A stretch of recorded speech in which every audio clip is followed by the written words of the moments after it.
hard to be sure. Basically, all he did was have us memorize fallacies.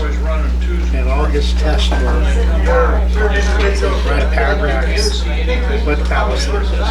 So that's why I didn't get the fun part. And Art Hayes, our first vice president, but Art is represented by his wife, Candace. And Chip White is also, she's not representing Chip, but she's she has her own DAR chapter up in Palm Harbor. No, it's in Tarpon Springs. I'm sorry, It's Tarpon Springs. We're the best known secret in Tarpon Springs. Somewhere up north. Tarpon Springs. And of course our speaker is the DAR representative also. Connie is a member of the DAR. Not yet. She's applied. Just about. I'm working on Okay, it. Charlotte's a member of the DAR. Mickey, are you a member? Okay. She's in Europe. Aaron, are you a member of the DAR? I am not. It's through my husband's side that everyone's related to the Patriots. Ah, okay. Paula, are you a member of the DAR? My husband said. Okay. All right. Anyhow, thank you, DAR members, for attending, and also our Lady Auxiliary members. We don't have a visiting SAR member here today, but we do have, again, some visiting DAR members. Our 250 moment and our program and our videos were kind of merged into what we would consider a 250 moment. But it's not unusual, but you know, I prepare this trifold and I have certain members in the chapter review it. Well, we got a spelling error in the trifold. It's not S-Y-M-T-H, it's S-M-Y-T-H. For Debbie Schmidt, who is our presenter, and she will be talking about women in the revolution. So, Debbie, you're on.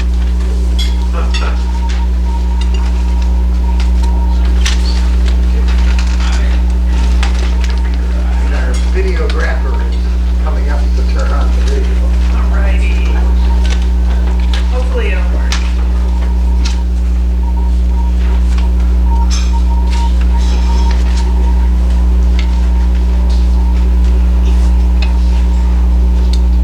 You've never pronounced it slave.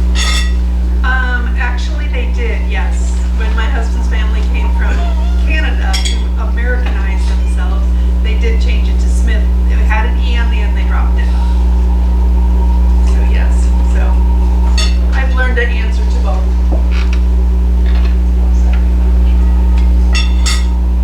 Yeah, okay. All right. I'd like to thank you for inviting me to speak to you today. Thanks to young Abigail Adams on the video earlier. She did introduce you to a couple of the ladies that I am going to be talking about. I'm going to expand a little bit on what she talked about. She did different things. But we are going to talk about women in the revolution. Now, women played a vital role in many ways. They were very strong in their beliefs and their support of the fight for independence. They would support their husbands, their fathers, their brothers. And although they couldn't fight in the revolution, they couldn't officially fight in the revolution, they gave back in many different ways, such as domestically, whether in the home or following the men in the camps, doing the cooking and the laundry and the mending. We had other ones that offered intellectual things. We have some women raised money for the war effort, and some were even spies. So well-behaved women seldom make history. Now this quote was coined by Harvard historian Laurel in an academic article that she wrote. But even though it was written 200 years after the Revolution, those words could actually relate to the women of the Revolution. Now we will remember that the quote serves as a reminder that to change history, women often need to deviate from established societal roles. And that's exactly what some of the women of the Revolution did. And I would like to share some of their stories with you. Margaret Cochrane Corbin was one of the wives that followed the men around in the camps. Her husband was in the army and she would follow him. She would do those domestic things. She would cook. She would do laundry. She would mend. But on November 16, 1776, her life changed forever. They were stationed at Fort Washington, and the British and the Hessians decided to attack the fort. And her husband was John Corbin. He was assisting a gunner on one of the cannons when that gunner was killed. So John stepped in and took the gunner's place until he suffered the same fate. And without any time to mourn, Margaret stepped in and manned the cannon for her husband. She continued to fight courageously until she herself was wounded. It was a devastating wound to her chest, her shoulder, her jaw. She did survive, but she was permanently disabled from the effects of that. But her fierce spirit holds a lasting place in history as a symbol of sacrifice and resilience. So in 1779, the Continental Congress did something that was totally unexpected. They recognized her brave service, and she became the first female to receive a lifelong military pension, though it was only half of what the male combatants actually get. So on the left here, you'll see an actual copy of a page taken from the Continental Congress papers, and in part it reads that Margaret Corbin, who was wounded and disabled in the attack on Fort Washington, while she heroically filled the post of her husband, who was killed by her side, serving a piece of artillery, do receive during her natural life, for the continuance of such disability, the 1/2 of the monthly pay drawn by a soldier in the service of these states, and that she now receive out of the public stores 1 complete suit of soldier's clothing, or the value thereof in money. Pretty cool, huh? And the typos, I didn't exact, those aren't my typos. So another woman, her name is Sybil Luddight. And on April 26, 1777, British troops reached Danbury, Connecticut, and they began destroying military army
Darrah family upstairs for the night because they were going to hold the meeting. So the Darrah family went upstairs, except Lydia stayed behind, and she hid in a closet that was near the place where the British were meeting. And Lydia overheard the British soldiers talking about an attack that they were going to do on Washington's troops in 2 days. They were going to surprise them, therefore they would be able to defeat them. So the next day, Lydia got up and she told them that she was out of flour and that she needed to go just outside of the city to where the mill was so that she could grind some more grain to make flour. They allowed her to go. So she went there, she dropped off her little sack at the mill, and then she went to the tavern where she knew that the Americans were gathering.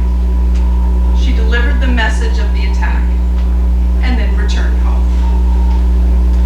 So the next day, when the British go out to attack, they're expecting to surprise Washington's troops. And they were the ones that were surprised when they found that Washington's troops were waiting for them. So it was, we didn't necessarily win, but it did make the British retreat back into the city of Philadelphia, and Washington's troops did hold the field. So Lydia's actions saved a surprise attack for the Continental Army, but it came at a cost to her.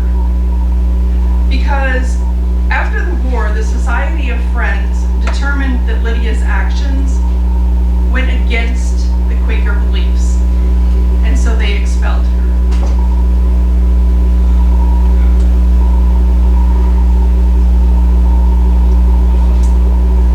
Now this lady, in 1782, Deborah Sampson did something totally unthinkable for the time. She cut her hair.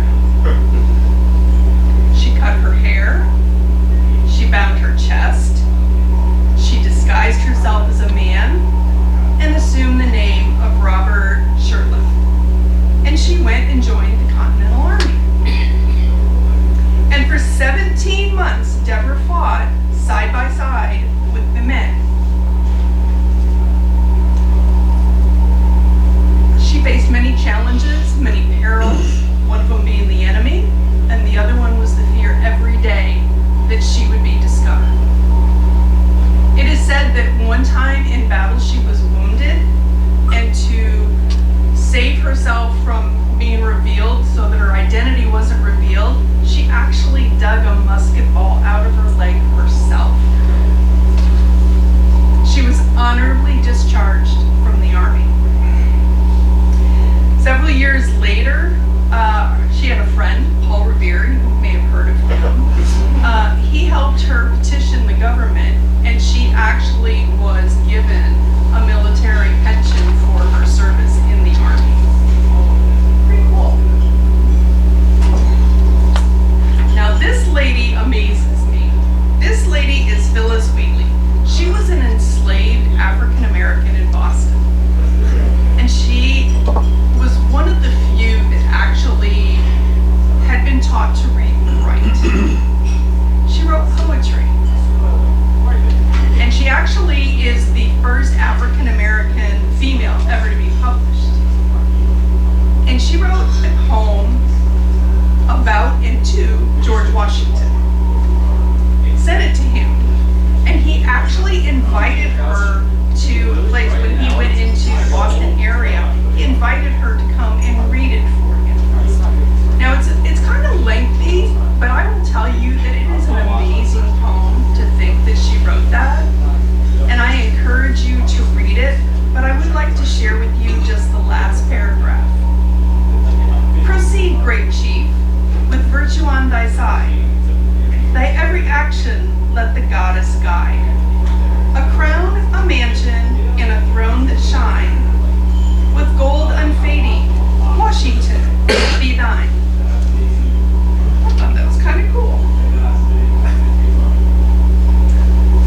So, I don't know if any of you have heard of a lady named Betsy Ross. How many of you have heard of Betsy Ross? Now, she's probably the most famous female out of the Revolutionary era. Although popular lore and historical stories say that she made the first flag, there's no documentation that she did. And so, of course, there's two sides to the story, those that believe she did and those that believe she did not. There was a gentleman by the name of March18 who authored Old Glory Flag, an American biography, and he was interviewed on his stance about whether or not Betsy Ross actually made the flag, and he said, as far as the big question is concerned, did she make the first American flag?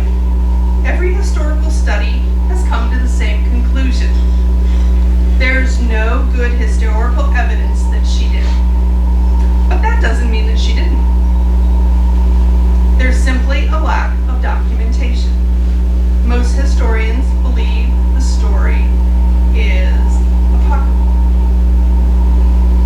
Okay, on the other hand, you have the Independence Hall Association and a lot of very big and popular associations in and around the Philadelphia area that believe that she did. It's taught in our schools. So the Independence Hall Association posted this statement. Betsy Ross sewed the first American flag. When we view the flag, we think of liberty, freedom, pride,